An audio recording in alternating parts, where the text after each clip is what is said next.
Hello, and very happy to see you on our channel again. Today we give you a piece of breaking news from a royal expert, an overview of Meghan Markle's ridiculous staging in a new interview, and her insane PR tricks. Yes, I know you're all tired of the Sussexes, and they seemed intent on subjecting the world to their spiel on a daily basis. Perhaps it's in a bid to try and stay in the spotlight. They want the light to shine on them. But hold on, didn't they say they wanted to leave the royal family in order to live a more private life? So why has Meghan Markle begged to be on virtual summits so that she can promote herself? And why did the Sussexes hire a freelance photographer, Christian Monterosa, to take photos of them at a charity event for Baby to Baby? First of all, I'm going to deal with a few comments from the Queen's Commonwealth Trust video chat that came up on the Facebook discussion, where people were angry and disgusted at the duo. I realized who their role models were, and that's Miss Piggy and Kermit the Frog from The Muppet Show, the bossy female and the simple male who does as he's told. The video was a show, and they both used the video chat to promote their agendas and to try to validate their claims of victimization. The army quote that Harry used and seemed to misinterpret must have left many members of the armed forces with a sigh of relief that he decided to retire. He clearly didn't learn about teamwork or camaraderie in his decade while serving, because he would have understood what "don't bring a problem to the table without a solution" really meant. Instead, the duo kept harping on about finding solutions, whereas the idea of the quote is to encourage people to not look at issues as problems. Another poster made a valid point when the CEO, Nicola Brentnall, reminded the last participant that there wasn't much time left, and Harry contradicted her and told the participant to take all the time he wanted. The poster asked for my view, and I deemed it completely disrespectful because Brentnall is the moderator and CEO, and the duo were only guests. But they appeared to emit an aura of entitlement in that because they have titles, they can do and say what they want. The duo had hogged much of the airtime, repeating the same spiel and glancing at their notes from time to time, hence why time had been wasted. They weren't supposed to have an agenda and were supposed to be responding to the comments from participants.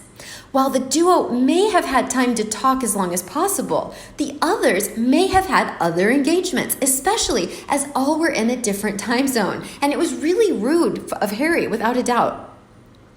Brentnall may be committed to the cause she heads, but that doesn't make her a strong leader, as the duo have laughed at her and clearly have no respect for her. They know that they can control her, and that's what Harry did by dismissing her. For those of you who don't know conference protocol, timing is crucial, and a moderator must be respected and should end the conference by thanking all. Instead, the duo decided to do it and then went to switch off their camera before anyone else could say anything because they had ticked off all the points covered on their crib sheet.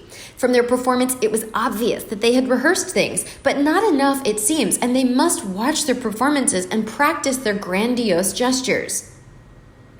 One wishes to laugh, but it's not a laughing matter when the duo are clearly abusing their positions and titles.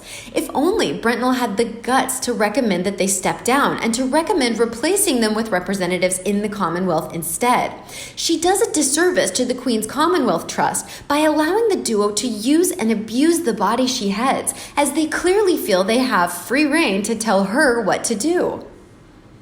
Next up, Meghan Markle on voting. When Meghan Markle was announced as a last-minute speaker for the When All Women Vote Summit, many in the UK knew that Meghan Markle speaking about political issues publicly would be crossing the line of no return. She's basically deliberately parked herself on a double red line and obviously has no intentions of returning to the UK and has shown nothing but utter disrespect to the monarchy, the royal family, and the British public. While Meghan Markle knows full well that members of the royal family are not supposed to comment on politics, so the fact that she whines that she hasn't been able to use her voice is moot.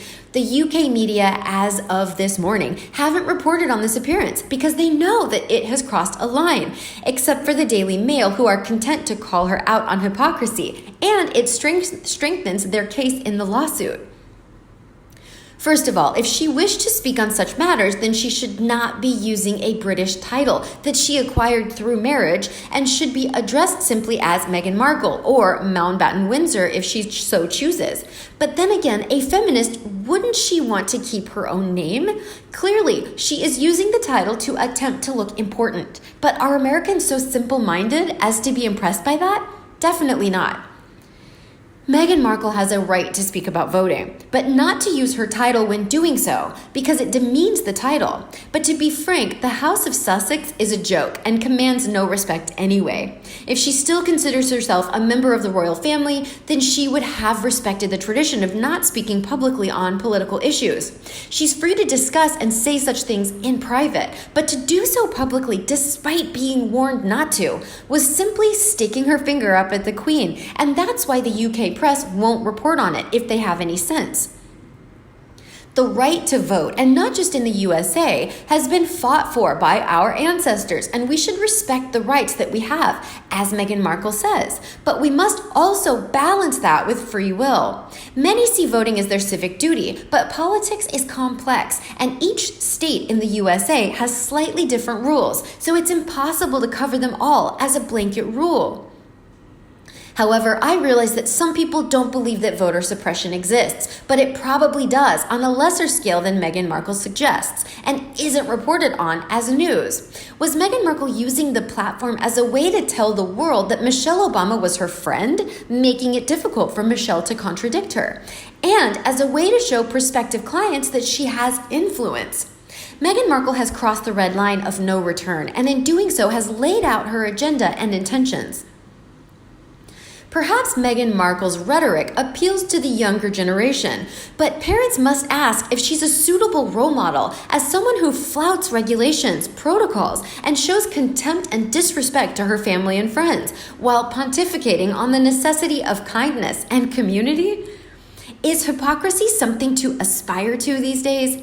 Being complicit isn't being complacent, as Meghan Markle claims, because there is this complicated thing called the Electoral College. It was a good idea in the raw form, but then was adapted as the USA expanded and developed. Today, it's a shadow of the initial concept and fails to deliver the checks and balances intended, with different states having varying laws as to how the electors may vote. To top off the week of being suffocated by the Sussexes, they attended a charity event for Baby to Baby and took along a freelance photographer called Christian Monterosa to take photos for them. No one can deny these events help the community and those in need by distributing baby supplies. But why take a paid-for photo unless you want the images for publicity purposes?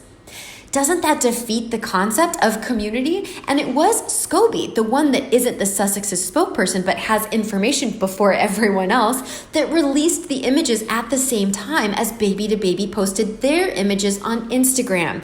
And he just happened to know who designed Meghan Markle's face mask too, and plugged it.